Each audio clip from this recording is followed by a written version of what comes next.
Dear student, on the behalf of Lal Bahadur Shastri Junior College of Science and Commerce, I, Pramod Vasu, welcome all of you in our online session.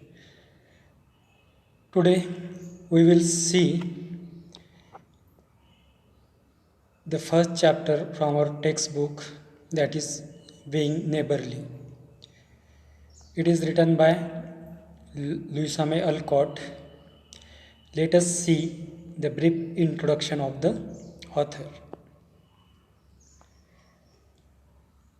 Louisa May Alcott, whose life period is from 1832 to 1888, was an American writer in the mid to late 19th century.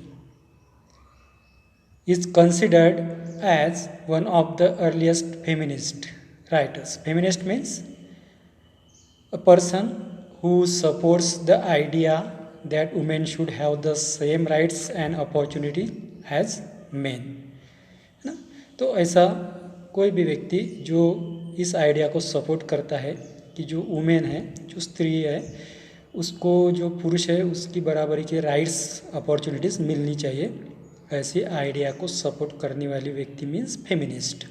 ठीक।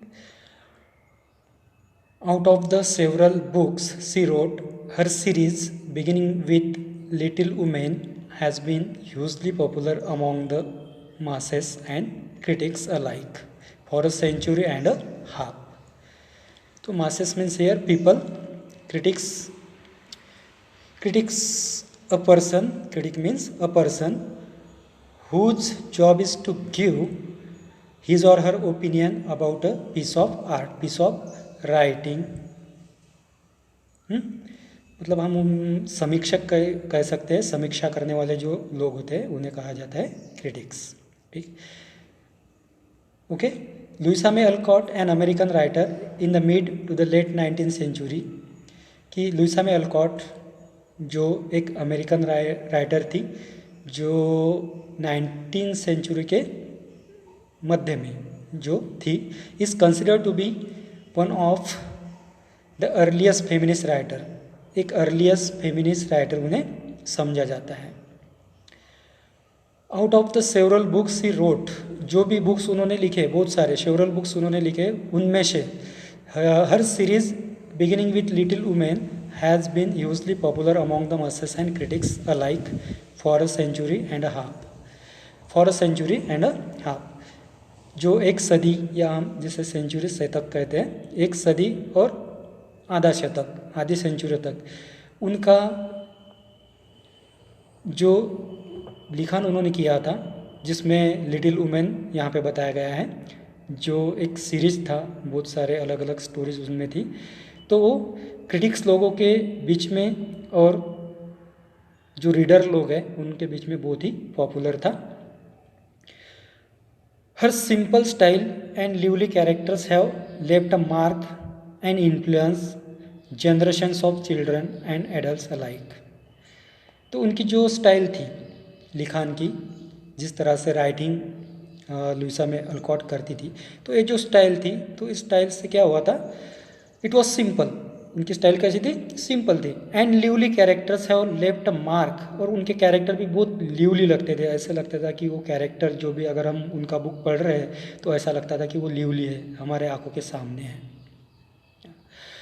Have left a mark and influence generations of children and adults alike. उन्होंने जो mark है, वो character ने जो अपना प्रभाव है, निशानी है, अपना इन्फ्लुएंस, अपना प्रभाव, चिल्ड्रन हो या फिर एडल्ट्स हो, चिल्ड्रन हो या फिर एडल्ट हो, सारे जनरेशन के ऊपर अपना प्रभाव उन कैरेक्टर ने छोड़ा था। The setting of her books is the suburb of Boston. तो ये बुक का जो सेटिंग है वो कहाँ का है, it is the suburb of Boston. Boston में का जो सबब एरिया है, उपनगर है, वहाँ का इसको सेटिंग है। Her world view is wholesome, wholesome means here conducive to, हितकर होना। हर world view is wholesome and full of believable yet charming characters which captivates the readers. Okay. Her world view is wholesome and full of believable, उनका जो world view है it was wholesome, it was conducive, हितकर है, and full of believable, हम उसके ऊपर believe कर सकते हैं। उनका जो व्यू है फुल ऑफ बिलीवेबल है। Eight charming characters which captivates the readers, और फिर भी उनके जो कैरेक्टर्स है, कैरेक्टर कैसे, कैरेक्टर्स आर चार्मिंग, बहुत चार्मिंग, बहुत अट्रैक्टिव कैरेक्टर है। विच कैप्टिवेट्स द रीडर्स, जो क्या करते हैं, जो रीडर लोग हैं, जो वाचक लोग हैं, उनको अट्रैक्ट करते हैं, कैप्टिवेट करते हैं, अपने तरफ आकर्षित करते हैं। The following extract is from little women, first published in 1868। और हम यहाँ पे जो एक्सट्रैक्ट देखने वाले हैं बीइंग नेबरली के नाम से, तो एक्सट्रैक्ट क्या है, इज़ फ्रॉम लिटिल वुमेन, वो लिटिल वुमेन से ही लिया गया है। जो लिटिल वुमेन पहली बार पब्लिश हुआ था 1868 में, तो वहीं से ही एक्सट्रैक्ट लिया गया है। This story of 4 sisters, Meg, Jo, Beth and Amy, their friend Laurie, their wise and loving parents of modest means, living in a suburb of a city in the east coast of America, has caught the imagination of generations of readers, young and old alike। तो यहाँ पे बताया गया है story, किन की story है, 4 sisters, 4 बहनों की ये स्टोरी है, कथा है, जिनका नाम यहाँ पे दिया गया है मेग, जो, बर्ट एंड एमी, ये 4 बहनों के नाम है। देयर फ्रेंड लॉरी, और उनका एक फ्रेंड भी है जिसका नाम लॉरी है। Their voice and loving parents, उनके जो वॉइस और लविंग पेरेंट्स हैं उनके बारे में। ऑफ मॉडेस्ट मीन्स, नम्रता के साथ वो रहते हैं। Living in the suburb of a city in the east coast of America, America के ईस्ट कोस्ट, पूर्वोत्तर जो किनारी भाग है वहाँ पे वो रहते हैं, सबर्बन एरिया में, उपनगर में वो रहते हैं। Has caught the imagination of generations of readers, young and old alike. तो इन सब चीज़ों ने, इन सब कैरेक्टरों ने क्या किया था, ये सारे जो कैरेक्टर हैं उन्होंने जो यंग रीडर्स है, ओल्ड रीडर्स है, सारी यंग और ओल्ड जनरेशन का जो भी इमेजिनेशन था, जो भी काल्पनिकता थी, उसको जकड़ के रखा था, उसको कैच करके रखा था।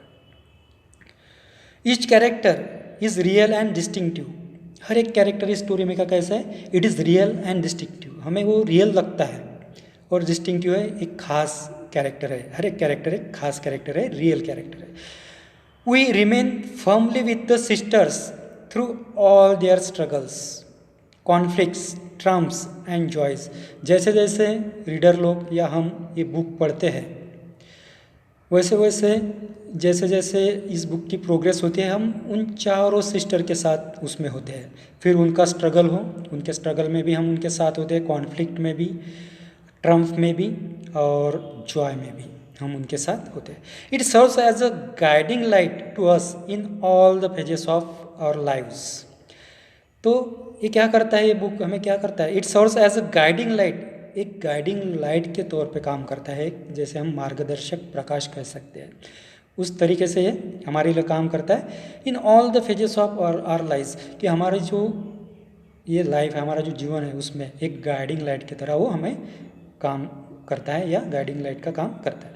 The extract affords, affords means to provide, affords means to provide, affords us a tantalizing glimpse, tantalizing means tempting, मतलब चाह जगाने वाला, टैंटलाइजिंग चाह जगाने वाला, या फिर हम कह सकते हैं यहाँ पे tempting. glimpse a brief view, glimpse means a brief view, glimpse into the book and narrates the beginning of a lifelong friendship between Joe, the brightest and liveliest of the 4 sisters, and Laurie, their wealthy new neighbor. The extract affords us a tantalizing glimpse into the book and narrates the beginning of lifelong friendship between Joe, the brightest and liveliest of the 4 sisters, and Laurie, their wealthy new neighbor. तो ये जो extract यहाँ पे लिया गया है being neighbourly little women, ये series में से यहाँ पे लिया गया है। तो ये एक्सट्रैक्ट हमें क्या प्रोवाइड करता है, क्या दिखाता है, एक चाह जगाने वाला एक ब्रीफ व्यू हमारे सामने वो लाता है। And नैरेट्स the beginning of life long friendship between जो, जो नाम का कैरेक्टर है इस स्टोरी में, जो 4 जो यहाँ पे गर्ल्स बताए गए उसमें का एक कैरेक्टर जो और जो उनका नेबर है जिसका नाम है यहाँ पे लॉरी, जो वेल्दी है, उनका नया नेबर है, रिच है। जो और लॉरी के बीच में जो कुछ फ्रेंडशिप है, तो उस फ्रेंडशिप किस प्रकार की है उसका एक यहाँ पे हमें एक लाइफ लॉन्ग जो व्यू है वो यहाँ पे दर्शाया गया है। द मार्च गर्ल्स, मार्च जो 4 सिस्टर्स है जिनके बारे में स्टोरी है उनका सरनेम है March. The March girls and Laurie become best buddies friends and much more as the book progresses. The March girls and Laurie become best buddies and much more as the book progresses. जैसे जैसे इस book की progress होती जाती है वैसे वैसे ये जो मार्च गर्ल्स हैं ये चारों बहनें हैं और जो उनका नेबर लॉरी है उनमें जो फ्रेंडशिप है वो बेस्ट होती जाती है और दोस्ती उनकी गहरी होती जाती है और मच मोर, और उनका जो रिलेशन है वो यहाँ पे बनते जाता है जैसे जैसे स्टोरी प्रोग्रेस करती है, बुक प्रोग्रेस करता है। Let us see the text in detail now. Being neighbourly, what in the world are you going to do now Jo asked Meg one snowy afternoon as her sister came tramping, tramping means walking firmly and heavily. Tramping through the hall in rubber boots, old sack means infant short jacket and hood. Actually, the jacket that usually infant wears, जो छोटे बच्चे पहनते हैं वो jacket, और जिसको hood होता है मतलब जिसके वो कैप होती है जो सर के ऊपर हम पहन सकते हैं, जैकेट कोई अटैच होती है उसे हुड कहा गया है। Sock and hood with a broom, broom means here long handle sweeping brush, long handle sweeping brush, एक स्वीपिंग ब्रश जिसको एक लॉन्ग हैंडल होता है ऐसा sweeping brush. In one hand and a shovel in the other, shovel means coal spade, जैसे मराठीमध्ये आपण त्याला फावळं म्हणतो, and in Hindi shovel means बेलचा और करछा उसे कहते हैं। हाँ, इंग्लिश में synonyms coal spade. Okay, late us see the meaning of this para. What in the world are you going to do now Jo asked Meg one snowy afternoon as her sister came tramping through the hall in rubber boots, Volkswagen and hood with a broom in one hand and a shovel in the other. जब जो नाम का जो character है यहाँ पे जो नाम का, जब वो लड़की बाहर आती है अपने पैर बजाते हुए, रबर बूट्स उसके पहने हुए होते हैं तो पैर बजाते हुए, ट्रैम्पिंग मीन्स पैर बजाते हुए वो अपने हॉल से बाहर निकलती है। और यहाँ पे एक शैक मीन्स एक जैकेट उसने पहना है जिसको एक हुड है, एक कैप है, इस तरह से। एक हाथ में उसके ब्रूम है, ब्रूम मतलब वही लॉन्ग हैंडल स्वीपिंग ब्रश है, और एक हाथ में है शेवल लॉन्ग कर्ड। तो ये चीज़ें लेके वो बाहर आती है। तभी उसकी जो सिस्टर वहाँ पे स्नोई आफ्टरनून में, हाँ, तो वहाँ पे स्नोफॉल हो रहा है, स्नोई आफ्टरनून है, वहाँ पे वो बैठी हुई होती है। तो सिस्टर जिसका नाम मेग है उसे पूछती है, क्या पूछते हैं, what in the world are you going to do now जो, कि जो तुम अब क्या करने वाली हो। तब जो कहती है going out for exercise, answer Jo with a mischievous twinkle in her eyes. Mischievous means causing mischief, जिसे हम जैसे नटखट कुछ काम करना, मिस्चीवस। ट्विंकल मीन्स ईयर चमक।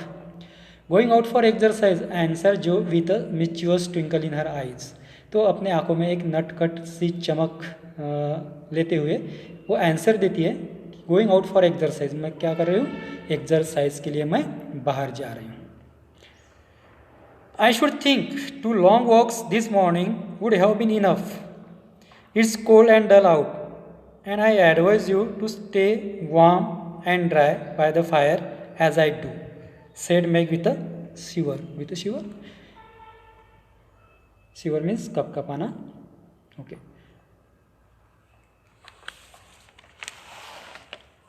I should think 2 long walks this morning would have been enough. It's cold and dull out, and I advise you to stay warm and dry by the fire as I do, said Meg with a shiver. तो cup कपाते हुए जो मेघ है उसने जोर से कहा, मुझे ऐसा लगता है अगर इस मॉर्निंग में तुमने 2 लॉन्ग वॉक भी किए तो बस इनफ है, इतना ही आज के लिए क्या होगा, सफिशिएंट होगा. It's too cold and dull out, क्योंकि बाहर क्या है, बहुत ठंडी है.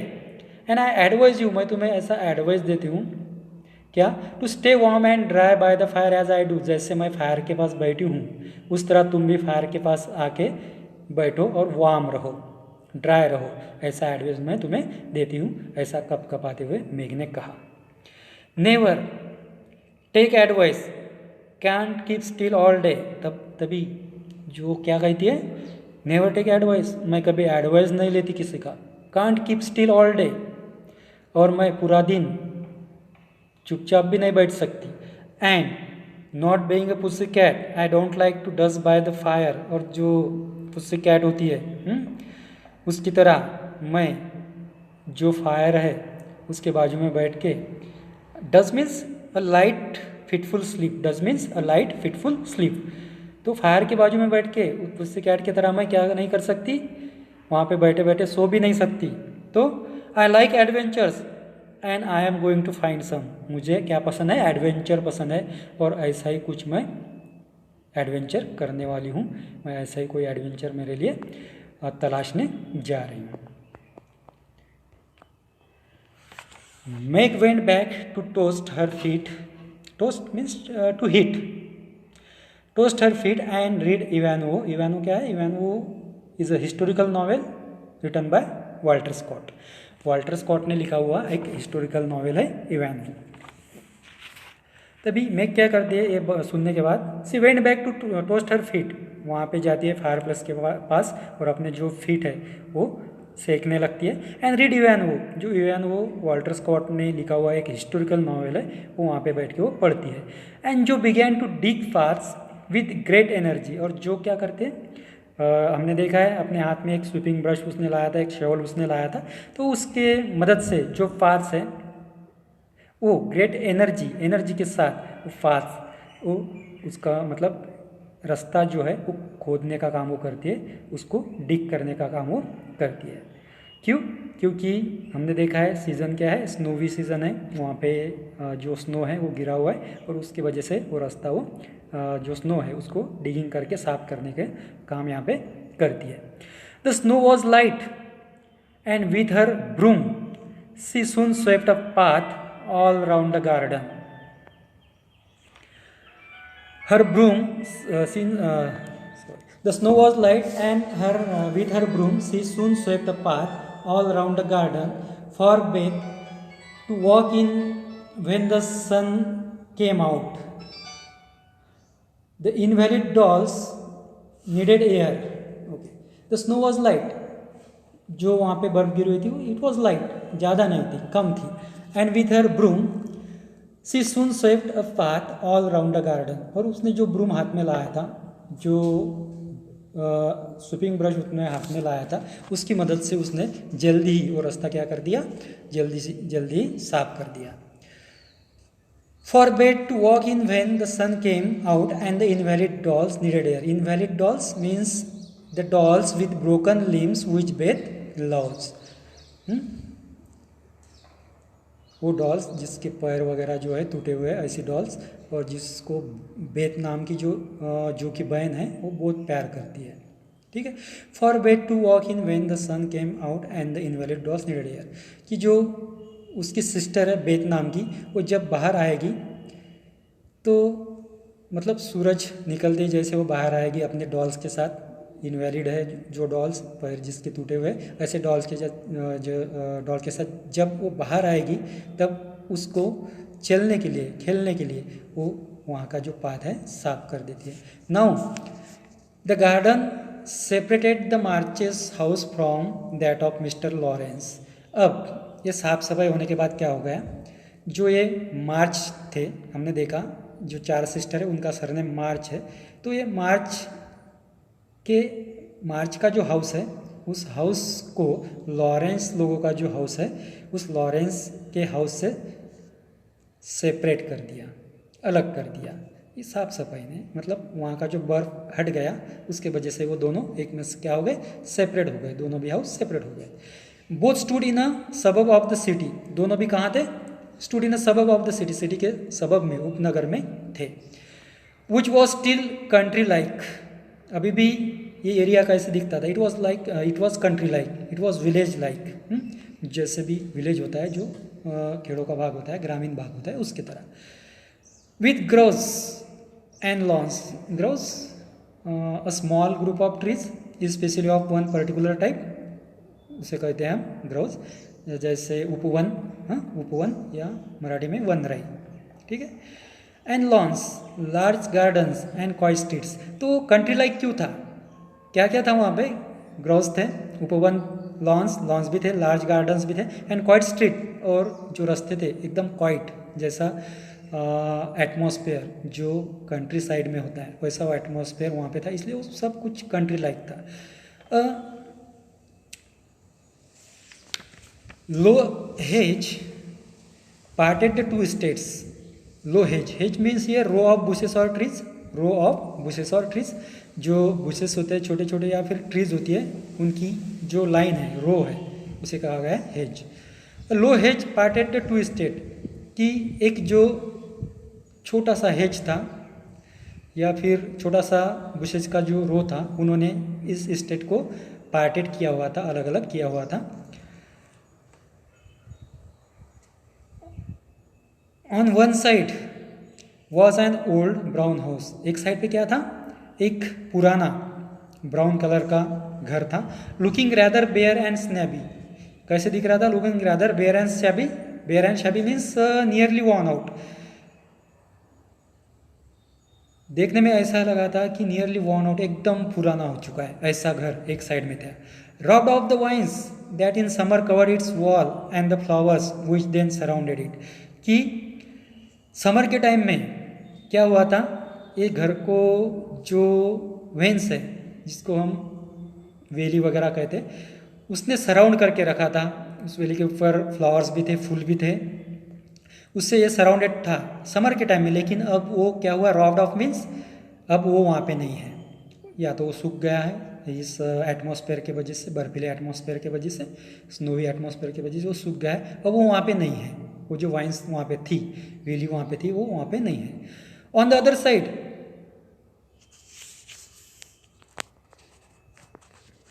On the other side was a stately stone mansion, और दूसरी तरफ क्या था, there was a stately stone mansion, stone से बना हुआ एक मैंसन, ग्रैंड हाउस, एक मैंसन, एक ग्रैंड हाउस वहाँ पे था, बहुत बड़ा एक mansion. Plainly betokening every sort of comfort, betokening means a sign of, इस चीज़ की एक निशानी होना, a sign of, betokening every sort of comfort and luxury from the big coach house means a place to park the vehicles, and well kept grounds to the conservatory, and the glimpses of lovely things one caught between the rich curtains। तो घर ही दूसरे side का stately stone mansion था, plainly betokening every sort of comfort and luxury, देखने के बाद सारी चैन विलास की, कंफर्ट और लग्जरी की सारी निशानियाँ उसमें दिखती थी। From the big coach house, एक बड़ा सा कोच हाउस था, एक प्लेस था जहाँ पे हम व्हीकल्स रख सकते हैं, एंड वेल ग्राउंड्स, अच्छा एक ग्राउंड्स भी था। To the conservatory and the glimpses, conservatory एक glass room, glass room outside the house, use as greenhouse to, एक ग्लास रूम जो होती है जो हाउस के बाहर होती है, और ग्रीन हाउस के मतलब ग्रीन हाउस समझ के भी जिसे यूज़ किया जाता है। And the glimpses of lovely things one caught between the rich curtains, तो जो भी वहाँ पे लवली थिंग्स, जो भी वस्तुएं थी, उसका जो मतलब एक ग्लिम्स मतलब जो साइट है या फिर सीन है, जो कोई भी सहजता के साथ देख सकता है। तो कर्टन में से ये सारे रिच कर्टन वहाँ पे जो थे वो सारे रिच थे, कर्टन भी बहुत खास खास थे। तो कर्टन में से ये सारी चीज़ें जो है हर कोई देख सकता था। इससे यही पता चलता था कि दूसरे साइड का एक जो स्टोन मैंशन है वहाँ पे सारी चैन विलास की, सारी कंफर्ट की, सारी लग्जरी की वस्तुएं है। It seem a lonely lifeless sort of house. हाँ, तो वहाँ पे ये सब तो था, सारा कंफर्ट था, लग्जरी थी, लेकिन वो कैसा दिख रहा था? It seem a lonely lifeless sort of house. Lonely और लाइफलेस प्रकार का वो घर दिखता था, जैसे उसमें कोई सजीवता नहीं है। लोनली, जैसे उसमें कोई रहता कि नहीं रहता, ऐसे उससे देख के लगता था। For no children frolic, frolic means to frisk और टू जंप, टू फ्रिस्क और to jump. For no children frolic on the lawn, no motherly face ever smile at the windows. क्यों? कि वहाँ पे कोई भी बच्चा जो है खेलते हुए कूदते हुए नहीं दिखता था, कोई मदरली फेस विंडो में खड़ा मुस्कुराते हुए नहीं दिखता था। And few people went in and out, कुछ लोग अंदर जाते थे बाहर आते थे, बस फ्यू पीपल, कुछ ही लोग। Except the old gentleman and his grandson, उस घर में और कोई नहीं रहता था, सिर्फ दो ही लोग रहते थे, एक जेंटलमैन रहता था और उसका एक ग्रैंडसन, बस ये दो ही लोग उस घर में रहते थे। So dear students, today we will stop here. The remaining story we will see in our next video. Thank you.